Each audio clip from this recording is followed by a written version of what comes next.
कोई पूछता है कि क्या वाकई में सच में भगवान के दर्शन हो सकते हैं, और वो भी इस युग में? अवश्य हो सकते हैं, बल्कि बाकी युगों की तुलना में कलयुग में तो भगवान के दर्शन बहुत थोड़े समय में और बहुत कम प्रयास से हो सकते हैं। संत तुलसीदास जी, संत नरसिंह मेहता आदि प्रेमियों को भगवान के प्रत्यक्ष दर्शन हुए हैं, और ये बात बिल्कुल सत्य है।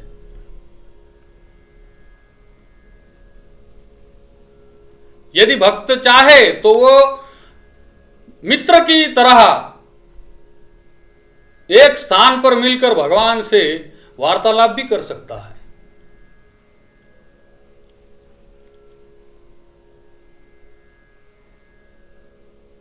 और भक्तों के ऐसे अनेक चरित्र इस बात के प्रमाण हैं।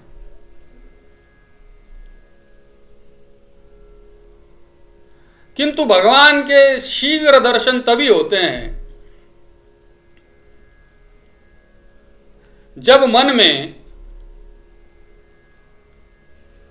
दर्शन की तीव्र अभिलाषा हो।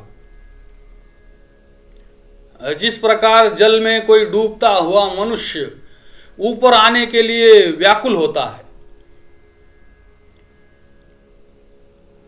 उसी प्रकार की अवस्था, वो परम व्याकुलता यदि भगवान के दर्शन के लिए हो तो भगवान का दर्शन होना कोई बड़ी बात नहीं है। बस व्याकुलता बनावटी नहीं होनी चाहिए, वो असली होनी चाहिए।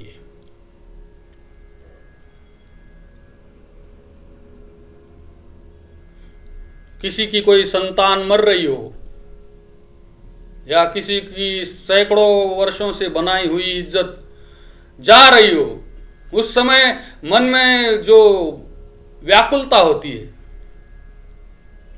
वो वैसी व्याकुलता परमात्मा के दर्शन के लिए जिस भाग्यवान भक्त के अंतःकरण में उत्पन्न होती है, उसको दर्शन दिए बिना तो भगवान भी रह नहीं सकते।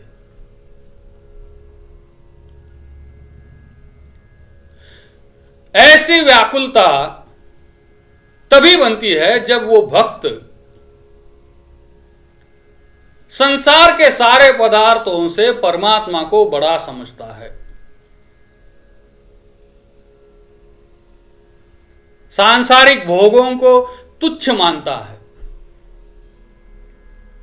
उनको नगण्य समझकर केवल अपने प्यारे श्याम सुंदर के ध्यान में लीन होकर केवल उसके लिए ही अपना जीवन, अपना धन, सब कुछ समर्पित कर चुका होता है। देवर्षि नारद भक्ति का स्वरूप वर्णन करते हुए कहते हैं कि अपने समस्त कर्म ही भगवान को अर्पण कर देना और उन्हें भूलते ही व्याकुल हो जाना, यही भक्ति है। जब तक जगत के भोगों की इच्छा है और जब तक जगत के सारे भोग हमें सुंदर लगते हैं, उनमें रस आता है, तो ये समझो कि तब तक हमारा हृदय भगवान के लिए खाली नहीं है।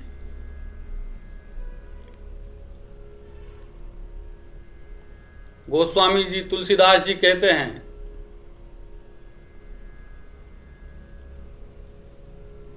जो मोहि राम लागते मीठे, तो नवरस शटरस वह जाते सब मीठे।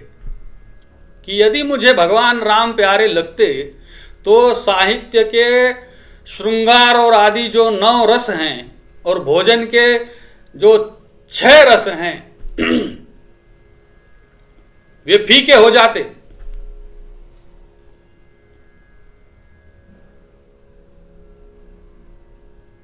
हम अपने हृदय में भगवान को जितना स्थान देते हैं उतना फल भी हमें प्राप्त होता है, परंतु जब तक हम अपने हृदय का पूरा आसन भगवान के लिए सजाकर तैयार नहीं रखते, तब तक हमारे मन में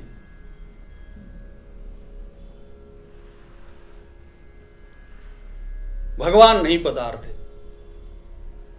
जब तक उस तैल धारावत तेल की धारा की भांति भगवान की भक्ति का, भगवत भाव का स्रोत बनता नहीं है,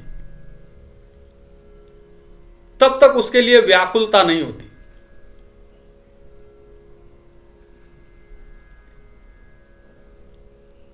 और तब तक भगवान भी हमारे लिए व्याकुल नहीं होते,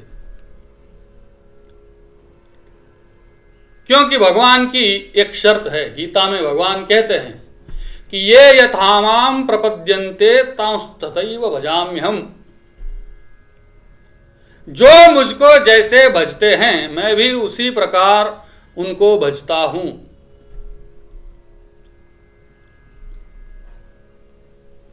जब भक्त प्रेम में तन्मय होकर घर बार, स्त्री पुत्र, लोक परलोक, मान अपमान आदि सब का विसर्जन करके परमात्मा के लिए व्याकुल होता है,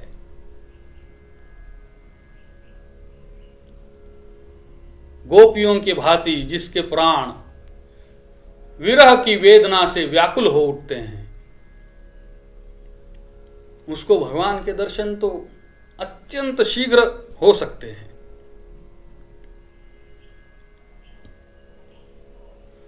परंतु हम लोगों में ऐसी व्याकुलता नहीं है, इसलिए दर्शन में भी विलंब हो रहा है। हम लोग रुपया, पैसा, संपत्ति, संतान, मान सम्मान, कीर्ति के लिए जितना जी तोड़ परिश्रम करते हैं, उतना परमात्मा के लिए जीवन भर में कभी किसी एक दिन भी प्रयत्न नहीं किया होता। जिस तरह हम इस मान सम्मान और कीर्ति के लिए भटकते हैं, रोते फिरते हैं, क्या परमात्मा के लिए व्याकुल होकर के हम कभी सच्चे मन से हमने एक आंसू भी गिराया?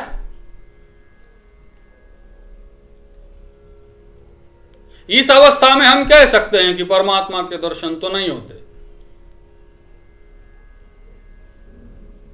हमारे मन में परमात्मा के दर्शन की भूख ही कहां है। हमने तो हमारा सारा मन संसार के सारे सांसारिक विषयों के उस कूड़े करकट से भर रखा है।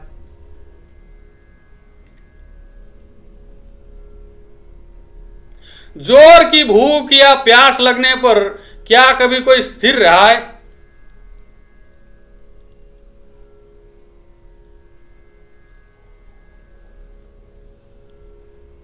किंतु हमारी भोगों के प्रति आसक्ति और भगवान के लिए उदासीनता इस बात का प्रमाण है कि हम लोगों को भगवान के लिए जोरों की भूख नहीं लगी है।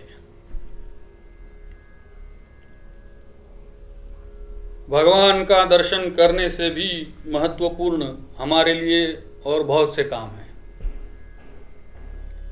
जिस दिन वो भूख लगेगी उस दिन भगवान को छोड़कर दूसरी कोई वस्तु हमें अच्छी नहीं लगेगी।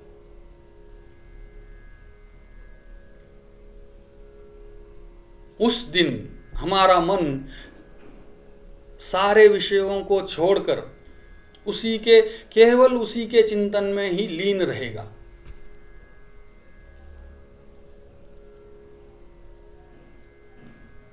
जिस प्रकार एक विशाल साम्राज्य मिल जाने पर साधारण तुच्छ व्यापार उससे मन हट जाता है, उसी प्रकार जगत के बड़े से बड़े भोग हमें तुच्छ और नीरस मालूम होने लगते हैं।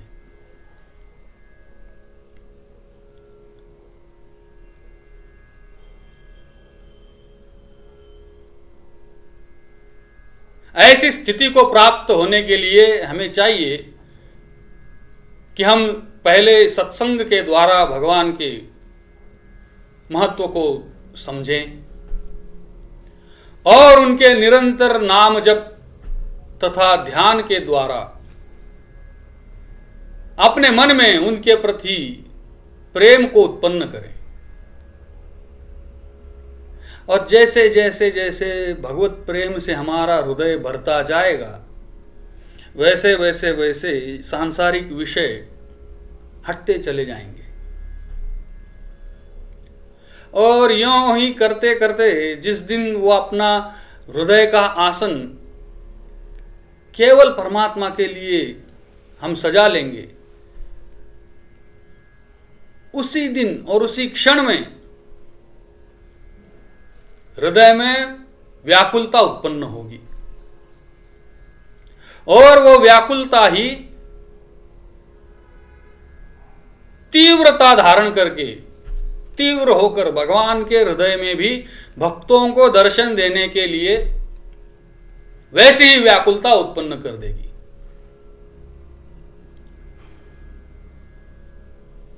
इसके बाद